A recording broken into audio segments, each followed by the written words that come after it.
Qu'il bénisse les chants. Qu'il vous bénisse vous-même aussi. Acclamez-le d'abord.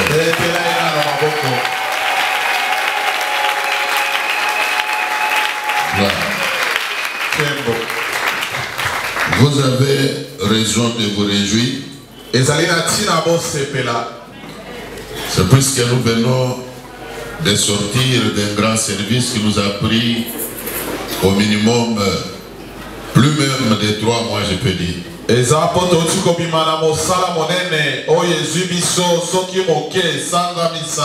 Et hier nous étions à l'esplanade du palais du peuple.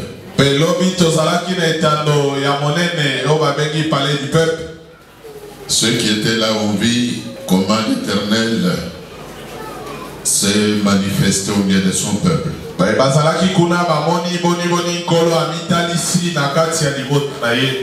Je bénis Dieu pour cela. Il y avait une grâce particulière, même par rapport à la participation. Il y avait beaucoup de gens qui avaient répondu au rendez-vous d'hier. Nous ne pouvons pas seulement dire que c'était à cause du fait qu'on avait mis à la place des enfants de Dieu le bus pour leur transport. Mais nous devons avouer que c'est la grâce que Dieu avait faite. Puisque même ceux qui étaient venus par bus là, ils n'étaient pas forcés à le faire. Ils étaient venus par leur propre volonté. Alors c'est pour cela que je crois moi que celui qui avait créé en eux cette volonté-là, pour qu'ils viennent participer à la clôture du service. Je voudrais que tous nous acclamions d'abord ces dieux-là.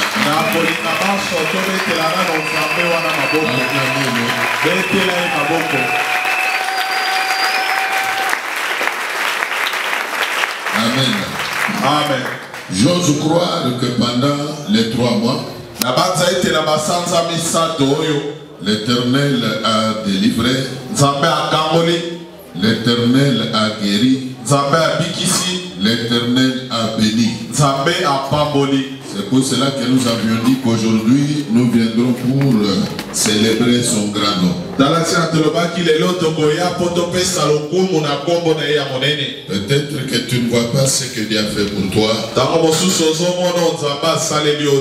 Mais Dieu peut t'avoir délivré d'un esprit qui dérangeait ta vie sans que tu le saches.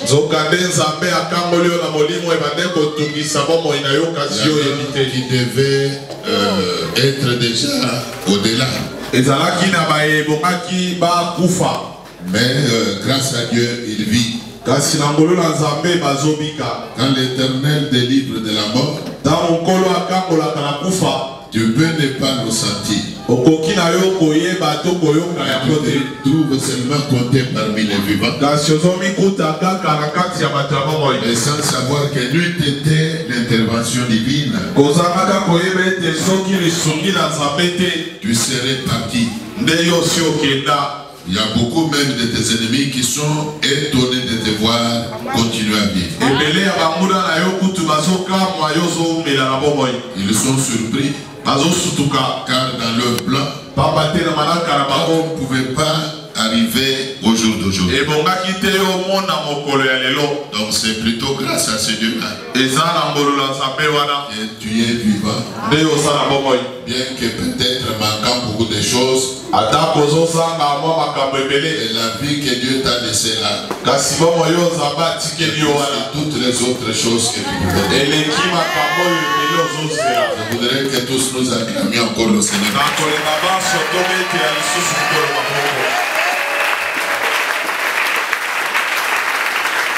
Amen. Amen.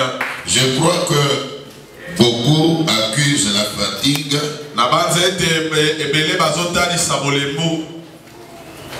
C'est pour cela que beaucoup ne sont même pas venus aujourd'hui. Et ceux qui sont venus, il y en a qui sont en train de venir grandement en retard. Quand bien même il y en aurait qui n'étaient même pas allés au rendez-vous d'hier, mais qui ne sont pas aussi là aujourd'hui.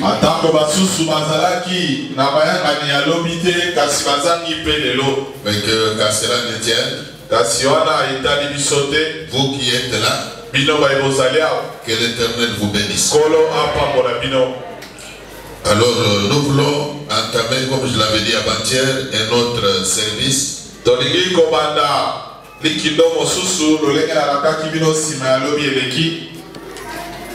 Le service a pour thème. Ça dépendra de vous. Soit vous pouvez l'appeler délivrance de la pauvreté. Ou autrement l'appeler la chasse à la pauvreté. Bien aimé dans le Seigneur, qu'on nous lise d'abord un passage biblique. Et après vous allez vous mettre. 2 Thessaloniciens, chapitre 3, du 10e au 12e verset. Lorsque nous étions chez vous, nous vous disions expressement, si quelqu'un ne veut pas travailler, qu'il ne mange pas non plus. Nous apprenons cependant qu'il y en a parmi vous quelques-uns qui vivent dans les désordres, qui ne travaillent pas, mais qui s'occupent des futilités. Nous invitons ces gens-là et nous les exhortons par le Seigneur Jésus-Christ à manger leur propre pain. À manger leur propre pain. Et en travaillant paisiblement. Que Dieu bénisse sa parole. Vous pouvez vous mettre en acclamant la parole de Dieu.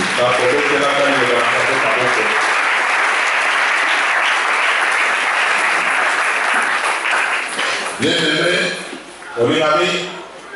j'ai besoin de l'attention de tout le monde. Peut-être que vous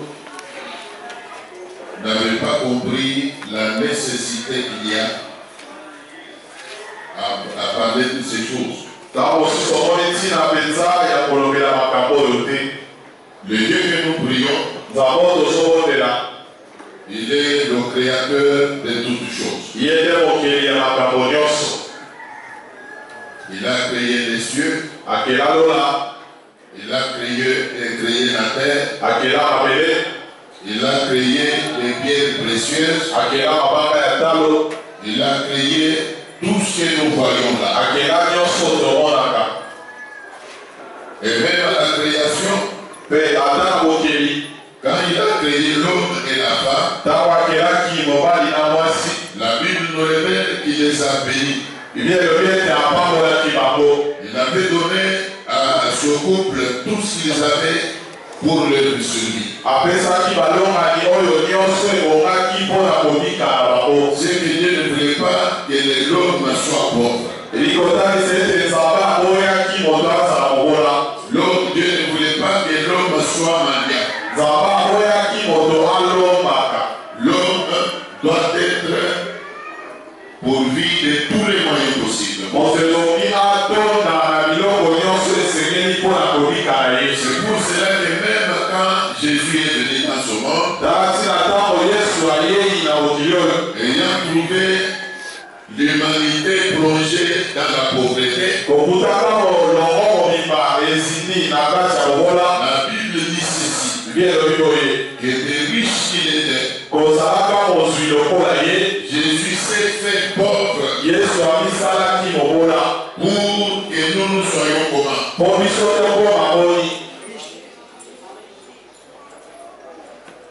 Ça dit que Jésus s'est emparé de notre pauvreté. Même il est riche. Il s'est emparé de notre pauvreté pour nous rendre riches. Je répète encore que notre séminaire a pour grand thème la délivrance de la pauvreté. Autrement dit, comment chasser la pauvreté de sa Bien-aimé dans le Seigneur.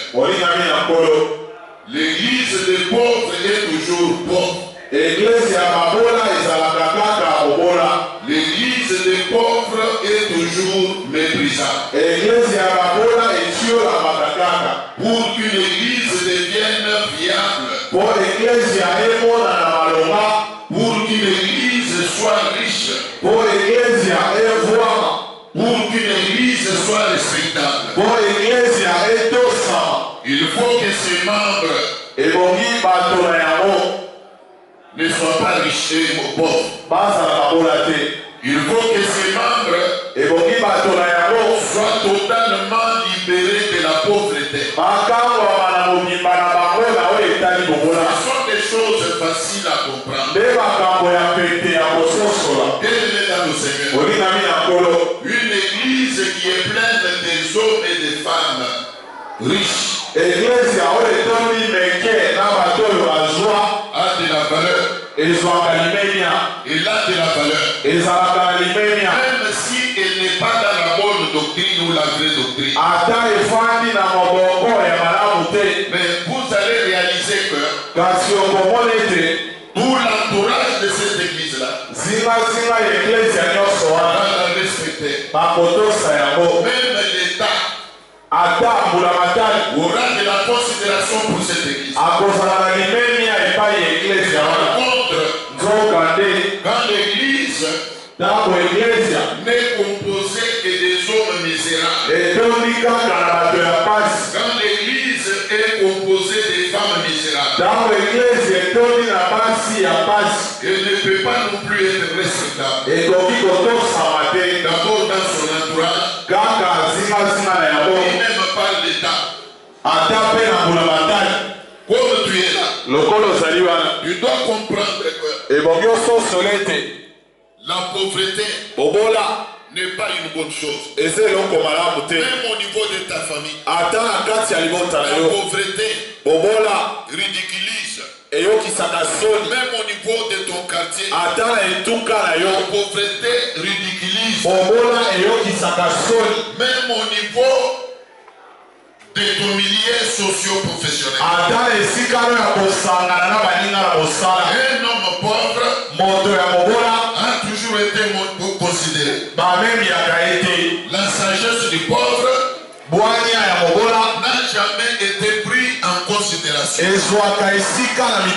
Donc il faut haïr la pauvreté. Il faut la réfuter. Il faut la repousser. Il ne faut pas aimer la pauvreté. Elle est une mauvaise chose. La pauvreté discrédite. Tu verras que même dans ta famille, même les moins âgés que toi te manqueront du respect à cause de ta pauvreté. Sommes-nous ensemble?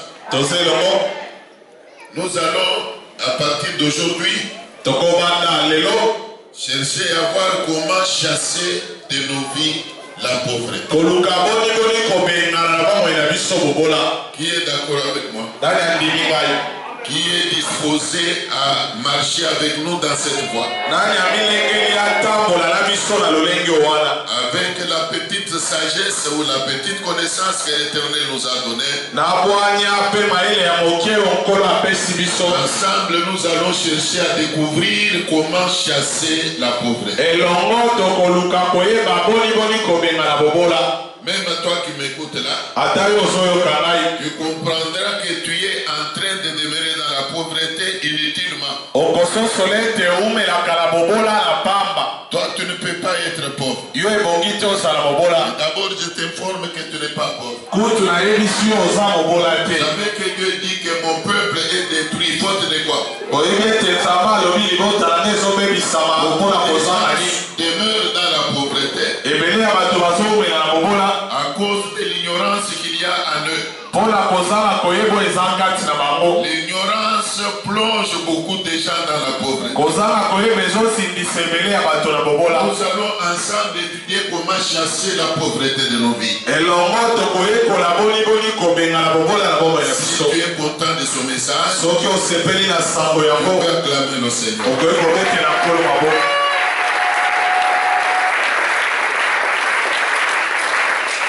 Amen. Amen. Amen. Amen. Nous commençons aujourd'hui par le premier sous-thème. Le premier sous-thème par lequel ou avec lequel nous commençons, c'est la délivrance de la pauvreté par le travail. Tu dois comprendre que c'est d'abord par le travail de tes mains, tes propres mains. Et tu peux parvenir à éliminer la pauvreté de ta vie. On vient de nous lire un passage biblique. Et là, c'est l'apôtre Paul qui parle. De nos sangs, des gens qui vivent dans les désordres. Les gens qui vivent dans les désordres. Il y a beaucoup de chrétiens même qui vivent dans les désordres. Il y a beaucoup de chrétiens qui sont pauvres seulement puisqu'ils n'aiment pas travailler. Ils n'aiment pas manger leur propre pain. Ils ne veulent pas se suffire. Ils sont contents de demeurer dépendants. Ils vivent aux dépens des autres personnes. Ils ne veulent pas manger leur propre pain. Ils ne veulent pas vivre à partir de la sueur de leur propre front. Ces gens-là, Paul ou la Bible les appelle des gens qui vivent dans le désordre. Ils n'aiment pas le travail. Alors, il dit, il invite ces gens-là à travailler pour pouvoir manger leur propre pain. Qu'ils travaillent pour pouvoir vivre de la sueur de leur front. Ils arrêtent de vivre dans le désordre. Qu'ils travaillent. Écoutez. Pour que Dieu te bénisse, il faut que tu commences à faire quelque chose. Dieu va te bénir à partir de ton travail. Dieu va te visiter à partir de ce que tu fais.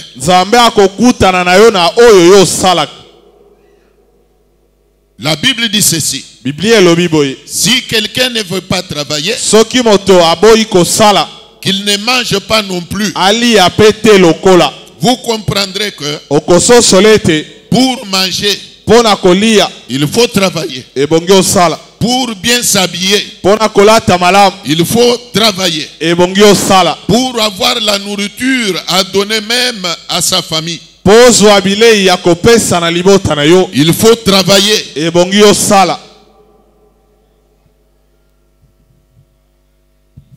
C'est ça la logique de Dieu. C'est ça la volonté de Dieu. L'église aujourd'hui aime à sa famille. Il faut travailler.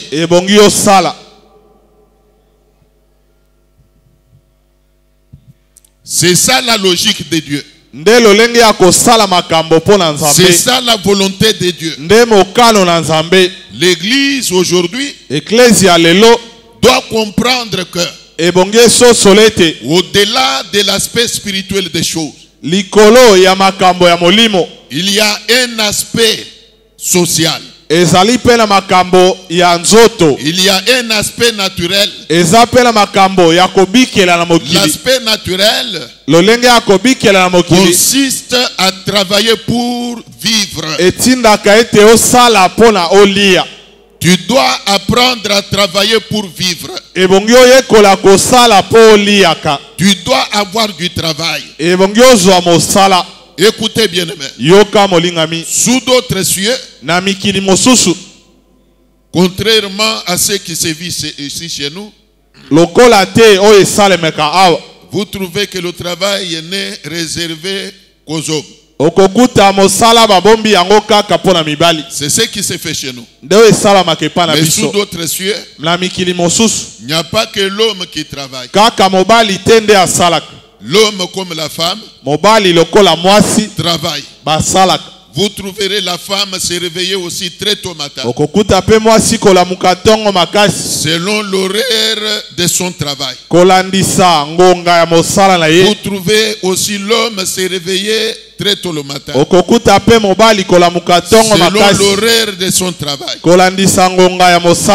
Vous pouvez trouver même dans un foyer où il y a des grands enfants. Non seulement les parents travaillent, mais les grands enfants travaillent aussi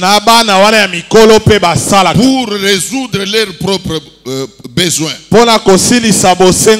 non seulement le fruit de leur travail les aide à résoudre leurs problèmes, mais par moment, ils viennent aussi en aide à la famille. Le fruit du travail des enfants vient profiter même à la famille. Mais l'église aujourd'hui est composée essentiellement des gens qui ne travaillent pas. Même ceux-là qui travaillent, mais ils ne mettent pas du sérieux dans leur travail. Il y a des gens qui travaillent, mais qui ne mettent pas du sérieux dans leur travail. Bien aimé dans le Seigneur, la Bible dit ceci: tout travail procure l'abondance. Mais pour que le travail procure l'abondance, il faut que celui qui le fait, il mette tout le sérieux. Mais vous trouverez des chrétiens qui ne mettent pas du sérieux dans leur travail. Ils ne mettent pas du sérieux. Nous allons découvrir toutes ces choses. C'est ce qui fait que beaucoup de gens ne prospèrent pas. Même dans leur travail, ils ne prospèrent pas. Arrêtons de croire ou de spiritualiser le tout. Dans cette histoire, dans ce séminaire, nous ne toucherons pas. Bon, il peut toujours arriver que nous puissions aborder l'aspect spirituel. Mais ici, nous voulons d'abord parler de l'aspect naturel. Il y a des gens, excusez-moi de le dire, qui sont fainéants. Ils sont fainéants. Ils sont négligents. Il y a des gens qui n'ont pas de conscience. Ils ne comprennent rien. Même quand ils travaillent, quand vous poursuivez leur vie, vous voyez qu'ils ne mettent pas du sérieux même dans le travail. Ils ne s'adonnent même pas au travail. Ils sont négligents. Ils sont négligents. Ils ne sachent pas que la négligence bloque leur épanouissement. La négligence bloque même leur prospérité. Et après vous les entendrez dire: je suis combattu, je suis envoûté. Mais par moment tu ne sais pas que c'est toi-même qui te combats. C'est toi-même qui te bloque. Tu ne peux pas aller de l'avant. Tu ne peux pas devenir heureux tant que tu es négligent, soki osundolaka tant makambo, que tu es fainéant, soki ozalaka tu ne goigoi, peux pas devenir indépendant. okobikela na yo moko te, Tu te mettras toujours à te lamenter okozalaka kaka komilela, et même à te plaindre même de ceux de ta famille. pe komilela kutu na baoyo ya libota na yo. Vraiment, je réalise qu'il n'y a pas de l'amour dans notre famille. Namoni bolingo la libota na biso ezalaka Il n'y a te, pas de l'amour dans notre famille. bolingo la libota na biso Il y esila. en a même qui vont plus loin jusqu'à même dire qu'il n'y a pas de l'amour dans cette église. Basusu balobaka kutu na eklesia oyo bolingo eza Quand te. il dit cela, Tango bazoloba bongo, c'est puisque lui, sa vie, eza po bomo yo ya ye, consiste toujours à mendier. eza kaka ya kosenga. Tu ne vas pas éternellement rester dépendant. Okotikelaka se koko bikela na Il sima ya est bato vrai que te. pendant un moment, Eza ya solo na bangonga il peut mosusu. arriver que l'on soit dépendant. Ekoki kosala ete obikela na sima ya bato. Mais tu ne vas pas pour autant demeurer dépendant toute ta vie. Kasi okoumela bomoi no mobimba kobikela na sima ya Tu bato ne peux te. pas non plus demeurer dépendant toute ta vie. Okoki koumela kobikela na sima ya bato te S'il y a bomoi des gens mobimba. qui te sont venus en aide pendant un temps, Soki ezalaki na bato basungaka o na mwa ngonga tu moko, dois chercher à ce que beaucoup d'autres personnes aussi commencent à profiter ou à tirer profit de toi. yo pe luka ebele ya bato babikela na sima na yo. Mais pour que cela devienne possible, Kasi po nyonso wana ekoma, le secret c'est le travail. sekele na yango mosala. Le secret c'est le travail. Sekele na yango mosala o. La Bible dit que l'homme ne donne que ce qu'il a. Bible elobi ete moto apesaka kaka oyo aza na yango. Mais si tu ne travailles pas, Soki yo osalaka te, comment peux-tu avoir à donner? boni okozwa eloko ya kopesa. Comment peux-tu devenir capable de résoudre même un problème qui peut se poser dans ta vie? Boni okozala na makoki ya kosilisa likambo la libota na yo. Si tu ne travailles pas, Soki osalaka te, comment peux-tu avoir la possibilité de devenir même en aide toi-même? boni okomisunga yo moko. Aujourd'hui, beaucoup de gens sont devenus incapables Lelo ebele ya bato bazangi makoki de se suffire. ya komikokela. Ne mettons pas tout sur le dos du diable. Totiaka nyonso na mokongo ya diabulu te. Il y a une adage qui dit aide-toi et le ciel fera quoi? Lisese moko elobaka misunga ndelole ekosunga Il y oyo a na des nsima. gens qui sont contents de ce message, qui acclament la parole de Dieu. Soki bato basepeli na sango bazali babetela liloba ya Nzambe maboko.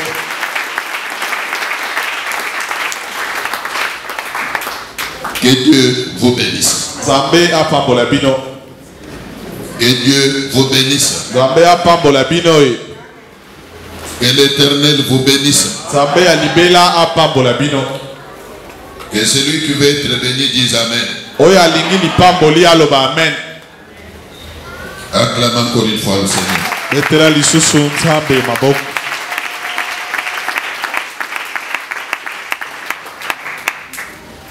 Le diable dans sa ruse, Diabulu na mayele ya mabe. il peut amener certains cœurs à dire mais c'est quel message qui nous amène aujourd'hui? Akoki kotindika bato mosusu baloba sango nini oyo amemeli biso lelo. Mais le message, je le tire de la Bible, non? Kasi sango yango nazwi yango na Biblia te. Vrai ou faux? Solo to lokuta. Il faut aimer le travail. Ebongi olingaka mosala. Ce message m'est adressé à moi-même aussi. Sango oyo etindami mpo na ngai moko pe. Et à vous tous qui me suivez là. Pe bino nyonso bozolanda ngai. Il faut aimer le travail. Lingaka mosala. Tu peux dire à ton voisin là d'aimer le travail. Yebisa moto aza pene na yo alinga mosala. Que Dieu vous bénisse. Kolo apambola bino. Qu'on nous lise Proverbe 24. Atangeli biso mokanda masese mokapona tuku mibale na mine. 32 à 34. Là, je crois que le frère a suivi. J'ai regardé attentivement Natali na bokebi nyonso. et j'ai tiré instruction de ce que je vis. Pe nazwi liteya na maye na moni. Un peu de sommeil, Pongi kaka ya moke. un peu d'assoupissement, Nde bolembu pe ya moke. un peu croiser les mains pour dormir,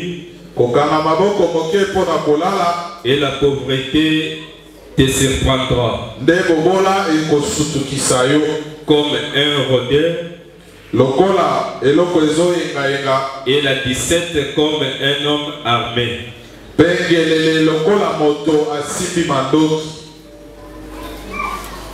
Tu peux le prendre. J'ai regardé attentivement et j'ai tiré instruction de ce que j'ai vu. Un peu de sommeil, un peu d'assoupissement, un peu croiser les mains pour dormir, et la pauvreté te surprendra. Comme un rôdeur. Et la 17 comme la 17 toute consonne entre deux voyelles, donc S entre deux voyelles se prononce Z. La 17 comme un homme en armes. Écoutez bien aimé. Ici c'est le roi Salomon qui prophétise, je peux dire ça. Il parle de l'observation qu'il a fait à travers l'humanité. C'est un constat, mais qui est du reste amer. Quel est le constat qu'il a fait? Il dit ceci. Il a constaté que quand quelqu'un ne veut pas travailler, quand quelqu'un est plongé dans le sommeil, quand quelqu'un est plongé dans le fainéantisme, la pauvreté va le surprendre. Donc il sera englouti par la pauvreté. Quand quelqu'un croise ses bras, bien aimé dans le Seigneur, ici il ne s'agit pas de Dieu, il s'agit de l'homme lui-même. L'homme lui-même qui ne prend pas conscience. L'homme lui-même qui se plaît à croiser les bras. Ici, il ne s'agit pas de Dieu. Il n'y a rien même du diable en ceci. Pour dire que non, je suis combattu, je suis envoûté. Comme d'aucuns diraient, il n'y a pas du travail au Congo. Mais Salomon parle du constat amer qu'il a fait. Il dit que il a regardé, quand il a jeté son regard, la conclusion qu'il a tirée, c'est que quand quelqu'un ne travaille pas, quand quelqu'un s'occupe des futilités, il passe des temps dans les futilités. Quand quelqu'un est négligent, quand quelqu'un croise les bras, il sera surpris par la pauvreté. Qu'est-ce que nous parlons ou nous appelons la pauvreté? C'est l'incapacité matérielle et même financière à résoudre ces problèmes. C'est-à-dire un homme qui ne travaille pas, un homme qui croise les bras, un homme qui est plongé dans l'assoupissement, il est exposé à la pauvreté. Il va se retrouver englouti par la pauvreté. Il sera incapable de manger son propre pain. Laissez-moi vous dire une chose. Puisque la Bible parle de manger son propre pain, je vais vous dire une chose. Ton entourage peut te venir en aide. Ton frère peut t'offrir un habit. Ndekono akoeko sungayo na mo ilamba. Ton frère peut t'acheter même un sac de riz. Ndekono ya mobali akoeko sombelo ata saki ya loso. Mais un habit acheté avec tes propres moyens Kasi elamba oyo somba na misolo na yo moko a plus de la valeur qu'un habit offert par quelqu'un d'autre. eleki motuya koleka oyo bapesi yo na moto. Un pain acheté par tes propres moyens Lipa oyo sombi na mosolo na yo moko a plus de la valeur qu'un pain offert par les membres de l'église. eleki lipa oyo bapesi yo na ndeko ya eklesia. Est-ce qu'il y a des gens qui comprennent? Bato bazokoma bazali.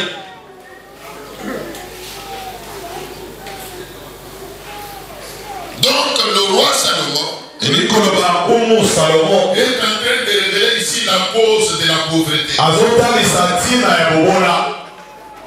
Beaucoup de gens sont aujourd'hui pauvres Ebele ya bato lelo baza babola à cause du sommeil. likolo ya pongi. Il y a des gens qui dorment. Eza bato balala. Ils ont l'esprit bagué. Baza na molimo oyo esuka. Ils ne pensent jamais au travail. Akanisaka mosala te. Ils n'ont aucune initiative. Azwaka pe makanisi ya ye moko Vous te. les trouvez là, ils ne réfléchissent pas. Okokuta ye wana akanisaka Vous te. trouvez quelqu'un manquer même un moindre projet. Okokuta moto azanga ata manaka ya moke. Qu'est-ce que je peux faire aussi pour gagner ma vie? Nini ngai mpe nasala mpo nalonga na Qu'est-ce boko. que je peux faire aussi pour avoir des pains? Nini ngai oyo nasala mpo nazwa lipa ya kopesa Et bana. puis je fais aussi pour avoir des fils et ils des coques. Nini ngai oyo nasala nazwa mpe ata mabele na ya kofa. Maman qui prie avec nous ici. Mama moko alondelaka na biso. On dirait qu'elle n'est pas là aujourd'hui. Na banza lelo azali te. C'est une maman âgée. Aza mama mokolo. Elle doit être dans la quarantaine. Akoki kozala na mibu Un jour, tukuni. elle vient me voir Mokolo moko ekotala ngai. pour se plaindre contre son oncle. Pour se plaindre contre son oncle maternel ou paternel, je ne sais pas. Po aminela na makambo noko na ye nayebi te kotia motata to momama azosala. Papa, j'ai un problème. Alobi tata aza na likambo. Comme vous me voyez là, Loleki omoni ngai awa. moi, votre enfant, Ngai mwana na yo. on m'a donné l'ultimatum. L'ultimatum. Batieli ngai mondelo mikolo. On m'a dit que dans 2 semaines, Bayebisi ngai na poso mibale. je dois chercher où aller. Ebongi naluka esika nakende. Je lui dis, qui t'a donné cet ultimatum? Nayebisi nani atangeli yo mikolo moko. Mon oncle. Abinoko na ngai. Il m'a toujours logé. Oyo amesala kofandisa ngai. Il m'a appelé. Abengi Il ngai. me dit que non, ça n'a assez. Po ayebisa ngai ete eleki. Tu es déjà dit, Osi okoli. tu dois quitter ma maison. Ebongi otika ndako na Tu ngai. vas chercher où aller. Ebongi oluka esika okende. Alors, directement, j'étais quand même aussi surpris d'apprendre qu'il vivait sous tutelle de son oncle. Ngai mpe nakawe koyoka na mbula wana azofanda epai ya J'ai ndoko. pris courage pour lui dire. Nazwi mpiko ya koyebisa ye. D'ailleurs, à ton âge ici, Kutu na mbula na yo. c'est normal que tu vives sous tutelle de quelqu'un. Eza malamu yo obikela na ndako ya moninga À ton âge ici. na mbulo ya yo. Tu as l'habitude quelquefois de m'amener la dîme ici. Oza na momesano ya komemelaka nga moko na zomi. Mais comment ne peux-tu pas trouver le fils d'une bigot vivre Oniboni oluka ata kikuku mpo na yo otia et moto. prendre en charge? Onizwa mokumba na yo. Si tu trouves normal de demeurer toujours sous tutelle de ton oncle, Na mbula na yo sepeli ofanda kaka na yoko na yo. je lui ai dit que son oncle avait raison. Nayebisi ye noko azalaki na ntina ya komema na yo. Je lui ai dit ton oncle a raison. Nayebisi ye noko azalaki na ntina ya komema na yo. Il t'a pris en charge pendant longtemps. Azwi mokumba na yo mibu ebele. Maintenant Dieu qui veut l'utiliser pour que tu saches te prendre en charge. Nde ngongo olingi ozwa mpo omikumba mokumba. Et pendant que je lui parlais là, Ntango nazolobela ye wana elle s'est tue. akomi kimia. Je dis, papa, comment vous parlez pour ce jour? Oui, je l'ai dit. Tata na yo mpe okoteli ye. C'est dit la vérité. Na yo si okosolo. Tu as l'âge adulte. Okoli C'est pas normal. eza malamu te. Et tu continues à vivre sous tutelle de ton oncle. Okoba kobika na ndako ya ndoko na yo.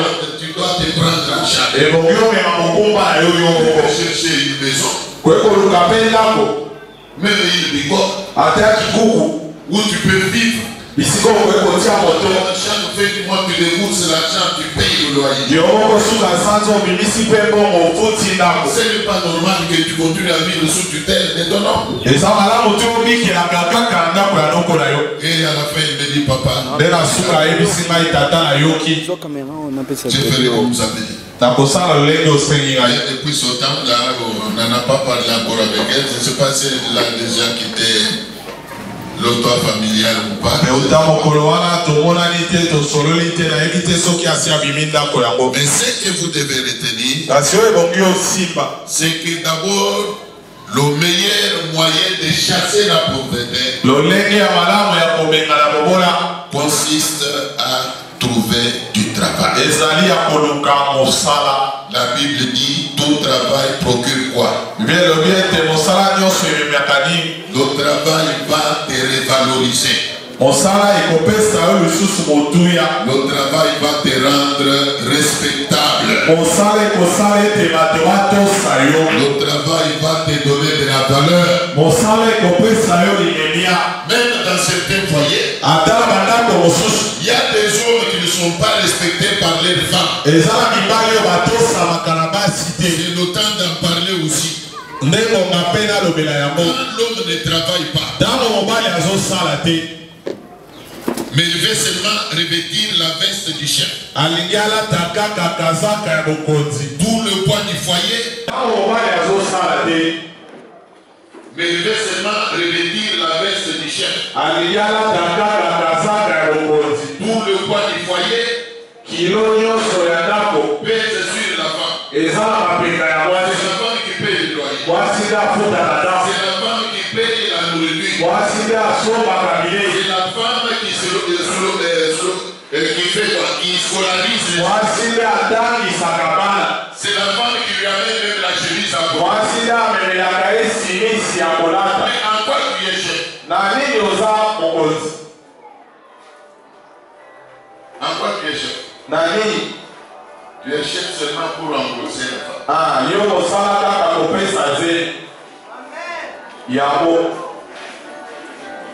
Ça diminue la valeur. Ça diminue la valeur. Permettez-moi, c'est juste une parenthèse. Quand la femme travaille, elle doit aussi dépenser pour le foyer. Nous ne le faisons pas. Mais la femme qui travaille, même si elle a beaucoup d'argent, elle a toujours besoin de l'assistance de son mari. Elle a toujours besoin de voir le mari amener le fils et un sachet d'ici. Elle a besoin de voir le mari lui amener même le lait de beauté. Même si elle a beaucoup d'argent, elle a toujours besoin de voir le mari être capable de résoudre certains problèmes du foyer. Cela devienne possible, il faut que le mari ait du travail. Le mari doit éviter le fédératisme.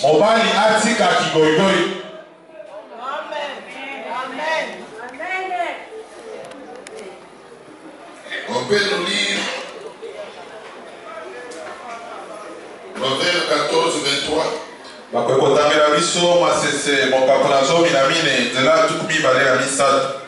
Tout travail procure l'abondance. Je venais déjà d'en parler. La Bible dit qu'il n'y a pas de sot métier. Le mal qu'il y a dans les têtes de beaucoup de gens, c'est l'orgueil.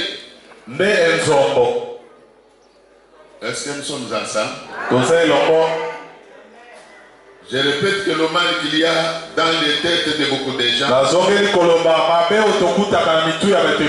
la gangrène qui détruit même beaucoup de gens, c'est l'orgueil. Même quand les gens disent là qu'il n'y a pas de travail au Congo, c'est faux. Il y a du travail. Il y a du travail. Moi, je ne crois pas. C'est que les gens ont toujours dit qu'il n'y a pas de travail, il n'y a pas de... C'est faux. Il y a du travail. Mais quand vous dites qu'il n'y a pas de travail, là, quel travail n'y a-t-il pas? Est-ce que tout le monde va devenir député? Est-ce que tout le monde doit devenir PDG? Est-ce que tout le monde doit devenir le premier ministre? Le premier ministre a besoin d'un couturier, oui ou non? Si on demande de parler de bureaucrate, mais quand le premier ministre aura des problèmes avec ses souliers, il va aller. Il faut qu'il y ait aussi des couturiers. Il faut qu'il y ait des couturiers. Il faut qu'il y ait même des sirènes. Les souliers là que vous portez. Surtout en cette période de la saison sèche. Les souliers se salissent facilement. On a toujours besoin des sirènes. Qui utilisent des véhicules. Ceux qui utilisent des véhicules. Ceux qui sont véhiculés. Dans la saison sèche, les véhicules se salissent beaucoup. On a besoin de ceux qui lancent les véhicules. Ces gens-là font de l'argent. Ils ont les grilles tarifaires. Quand vous voulez, on lave juste les balles. Il y a un prix. Et on lave juste en bas. Il y a un prix. Et on lave même le moteur. Il y a un prix. Ces gens-là font de l'argent. Mais ceux qui sont véhiculés, ils n'ont pas le temps de laver et même les véhicules. Même vous qui me regardez là, vous me trouvez en train de laver mon véhicule. Vous me trouvez même en dessous là, en train de laver. Est-ce que vous savez bien digérer ça? La Bible dit ceci. Tout travail procure l'abondance. Tout travail. Même pour les mamans là. Vous avez toujours besoin de tresses.